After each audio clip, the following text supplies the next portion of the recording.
Welcome back to another episode of True Wealth Conversations with me, your host, Dominique Broadway, and we are still here live at Black Equity Con interviewing some of the amazing guests, founders and entrepreneurs that have decided to join us this week, and I am very excited and honored. It's probably the first time I said honored today. Wow. Very excited and honored to have this amazing guest who's actually about to go on stage and do a dynamic keynote. So we gotta hurry up and get this done because I want to hear the keynote. But this is our guest, Dr. Myron Golden. Thank you so much again. My pleasure, and I'm honored that you're honored. Thank you. Thank you very much. So for people that don't know, and I'm sure everyone knows, but for people that don't know about you, who are you, Dr. Myron? Father, husband, brother, son. You know, just a guy out here doing my thing. Doing your thing. Yeah. You're doing your thing. You are probably one of, or if not the top business coaches, I would say, and motivational speakers in the country. How did you get here? Just teaching the stuff that I know and not attempting to teach stuff that I thought I knew because I heard somebody else say it, right? So like living my life practically and looking to learn lessons, real life lessons, and apply them to my life, not just making a living regurgitating what I thought somebody else said. I love that. And so I built some businesses. I got started in financial services in 1985 and was terrible. Okay. And so I think that's the year I was born, actually. Thank you for that. Thank you for that. So, and Abraham Lincoln was president, in case y'all were wondering. Right? Wow, she went straight there. That's my favorite year. It is indeed. Go ahead. I got a little excited. A lot of good stuff happened, yeah. You were born, I got started in business. Exactly. But I was terrible. I was really terrible at business. I was terrible at sales. I was terrible at leadership. I just didn't understand the game because I grew up learning the lessons that the system teaches you, that what I call the cultural hypnotic societal mechanism teaches you. And that's, go to school, study hard, get good grades so you can graduate, go off to a good school and get a good job and all that. And, I did really good.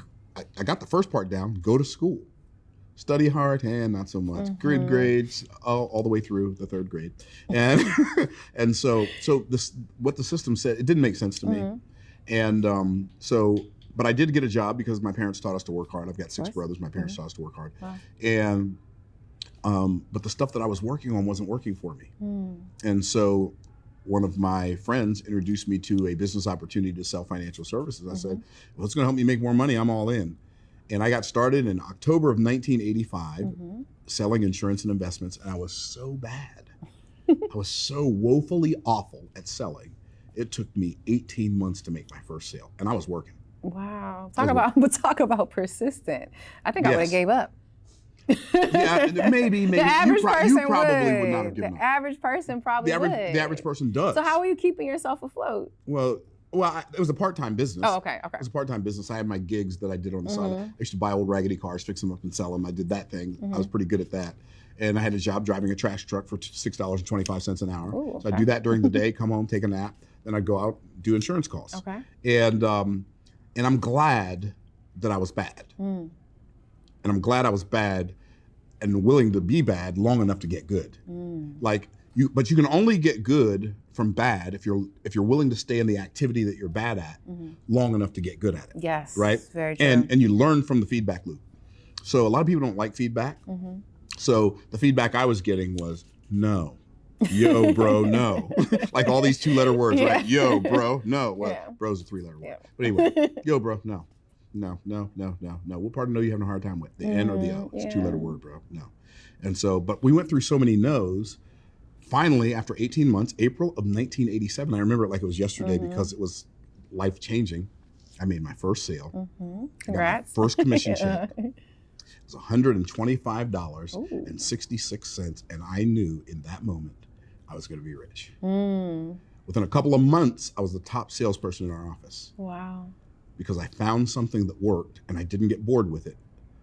I rinsed and repeated it and got paid over and over and over and over again. So that's pretty much how I started. Wow.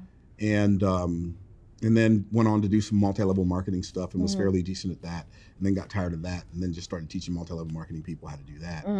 And because they weren't tired of it, but I was tired of it. And so So I just really got, and then I took all the financial principles that I learned from financial services and that I learned from going from being poor to being middle class, upper middle class. And, starting to have some success. I was making a decent amount of money, 20, 30, 40, 50,000 a month. And I wrote a book called From the Trash Man to the Cash Man, How Anyone Can Get Rich Starting from Anywhere. Okay. And so the thing that changed my life though, it happened in 1999. My first financial breakthrough, because this is True Wealth Conversations, right? Yes. Right. So I got started in 1985. I didn't have my first six-figure year until 1999. I made my first sale in 1987. I didn't have my first six-figure year until 1999. Wow. And so what happened was I shifted my focus in 1999, in January of 1999, and 1998 we made $48,000 for the year. Okay. And I wasn't doing business anymore. I wasn't doing it very well anymore. And so made $48,000 for the year. And then I learned this principle, shift my focus around money. And I accidentally, in April, made $2,200 or $6,200 in 1 week. Wow. Now, if you're making $48,000 a year and you make $6,000 a week, you're like, wait, time out. What just happened? And so the first thing I said was, wow. I said, wow. And I said it backwards. I said, wow. And I said, I can't believe how easy that was.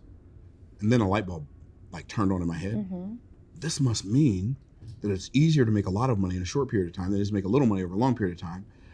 I know what I'm going to do for the rest of my life. I'm going to stop looking at and stop looking for all the hard ways to make a little bit of money. And I'm only going to look at and I'm only going to look for the easier ways to make a lot. And that's what I did. Wow. And so by July of that same year, I had an $8,000 day. Ooh. I made $8,000 in a day. And I'm like, wow. okay, this is real. And so literally by looking for easier ways to make a lot of money and then only focusing on those and ignoring all the hard ways to make a little bit of money. So I did a VIP day on my way here with two of my clients, and a VIP day with me is $200,000. They pay me $200,000. Yes, I want to make sure we understand we're clear on that. Okay. So one of the things I was sharing with them on the plane on the way down here was the fact that you have to take liabilities and turn them into leverage, right? And so most people don't know how to do that. You take liabilities, like poor people pay for stuff with money. Wealthy people pay for stuff with creativity, right? And so like if you're truly wealthy, you're wealthy because you use your creativity and you trust it. But if you're struggling, you're just doing what somebody told you to do. And so there's no such thing as natural resources. There's such a thing as people who are naturally resourceful. And if you're resourceful, everything is a resource. Yes, and if you're not totally resourceful, true. nothing is a resource. That is so true. I was telling someone that the other day. It was actually the young lady that was doing my makeup, and she forgot to purchase the lashes, right? And so I saw her phone tapping away, and I thought she was ordering Uber Eats. 10 minutes later, there's a knock at the door, right?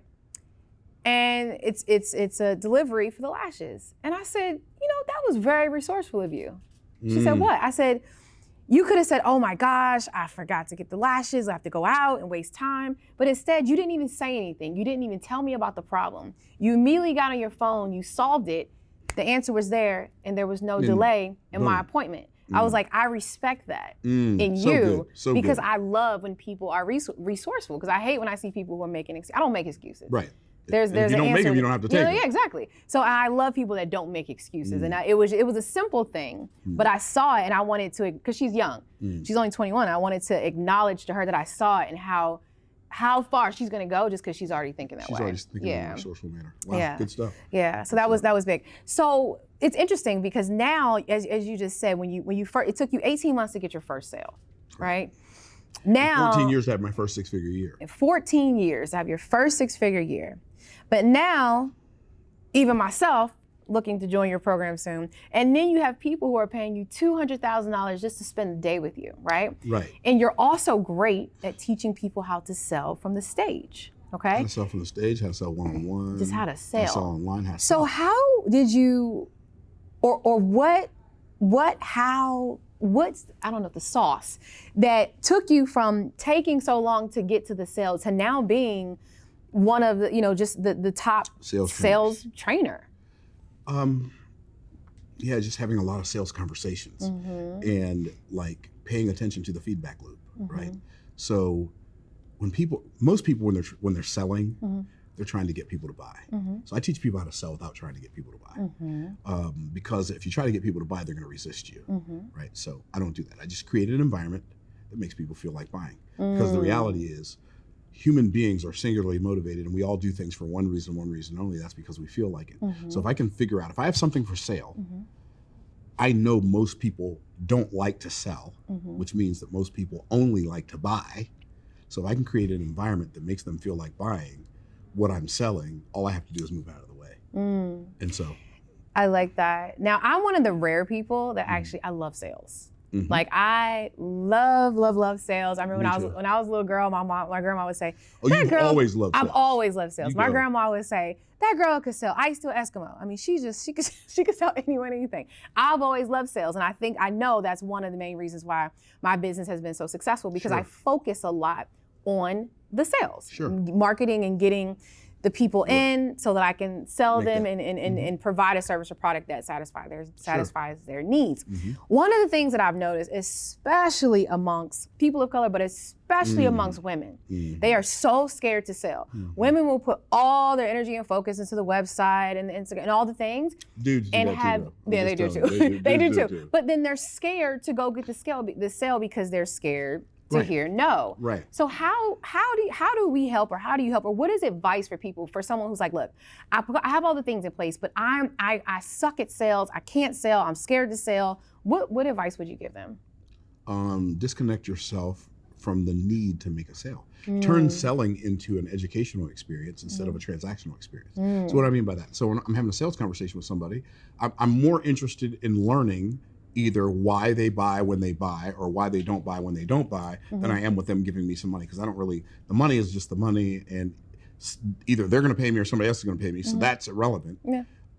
So how can I turn this into an experience where I learn something that will make my next sales opportunity better? Whereas most people are just trying to get to the money, right? And even when they talk about, I'm just trying to get to the bag. And then there's also that desperation that people can feel, and it makes you not want to give you their money. It's so interesting. My dad told me this when I was like in elementary school. Boy, I'll tell you something.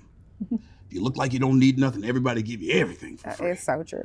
But if you look like you ain't got nothing, nobody don't want to help you. They don't give you a dime. It's true. Like, okay, I don't know what you're talking about, but I'm telling you, that is the experience of my life. It's so true. I'm wearing a Rolex watch somebody gave to me. Yeah. Right? Like, what does that mean? Yeah. It's insane. I was actually sharing that with someone recently. I said, I feel like I don't pay for anything now. People want to send you clothes and all that. And I'm like, when I was struggling to get these things, but now it's like, take this, here's this. And I'm like, come on. And now I can afford it, right? So that's really interesting. Well, I know you have to hop on stage and do your keynote very soon. So I want to make sure you have time to prepare. Are there any just final closing words that we can share with other entrepreneurs like myself that are looking to scale and sell and be able to impact lives through the things that we're doing? The fastest path to big wealth, and I'm not talking about $1 million years. We're trying to get the billions. I'm trying to get the billions. $10 million days. Yes. That part, billions, or whatever the number is for you, where you feel like, okay, my family is set, or whatever your objective is for creating wealth, right? You've got to get to the place in your life where you're becoming the person who can do the thing, and then you can have the stuff. What do I mean by that? So I teach business based on biblical principles. So the biblical principle, the first biblical principle for success that we see in the Bible is in Genesis chapter, well, one of them is Genesis chapter 1, and it's the first thing God ever said to man. And when I say man, I'm talking about Adam and Eve, because God called their name Adam, which means man. So first thing God ever said to man, which is Adam and Eve, he said, be fruitful, which means to show up on the outside what I put on the inside of you. Do multiply. Multiply means to increase. So then he said, do replenish, that means to fill up the earth. Do subdue, which means to trample down. Why does he tell us to trample down? Because disruption always follows intention. And when you decide to do something good, the first thing that shows up is something challenging, right? So you have to be willing to trample down the challenge that opposes you when you get started on a new good path. And then he said, and then have dominion. So be, do, have. Be, do, have. So be, do, have. Most people think that the key to success is working harder. But if you're working harder at something that's already not working, it's not going to make you more successful. It's only going to make you more tired. Very true. If you want to change the output, change the input, and the output changes automatically. Being is the input for doing. Doing is the output. Doing is the input for having, and having is the output. Most people are so focused on having the output that they ignore the 2 inputs that come before it. So become the person. Become the person. Become the person. I love that. Well, thank you again for your Absolutely, time. my I pleasure. really appreciate it. Once again, it has been an honor to be able to have this conversation with you. Right back at you, sister. Right back Thank at you, you. thank you. Yeah. So we're about to wrap this up so we can go and hear Dr. Myron Golden hop on stage and motivate all of us. Thank you so much for tuning into it. Oh, where can people find you, real quick? On YouTube, I think / Myron Golden. He is so Googleable. Just Google Yeah, him. just Google Myron Golden. My He's website everywhere. is myrongolden.com. And Instagram is Myron at Golden. Myron Golden. If you follow me on Instagram, there are no dots, no dashes, no spaces, no numbers, no underscores, no overscores, no any equal signs, no any of that, because there are a lot of fake Myron Goldens out there. Mine is just the at MYRONGOLDEN. If And it I'm has sure any you're more verified, or any right? less than that, I'm not verified. not? No, Mark Zuckerberg wants to help the scammers take as much advantage of people as they We possibly gotta can. get you verified, Oh, because yeah, that's crazy. Yeah, we've been working on that for months. That's literally crazy. 6 times no. What? Yeah, it's crazy. Okay. Oh, I got a Crazy. guy. Maybe I can help you out. Okay. There's no doubt in my mind that you can do that. I want to be able to. Well, thank you again for joining My me, and pleasure, thank you for Dominique. tuning Thank into you. another episode of True Wealth Conversations. We're still live at Black Equity Con. We're about to go hop on stage. We'll have to go hop in the audience and see Dr. Myron Golden motivate all of us. See you all soon. See you soon.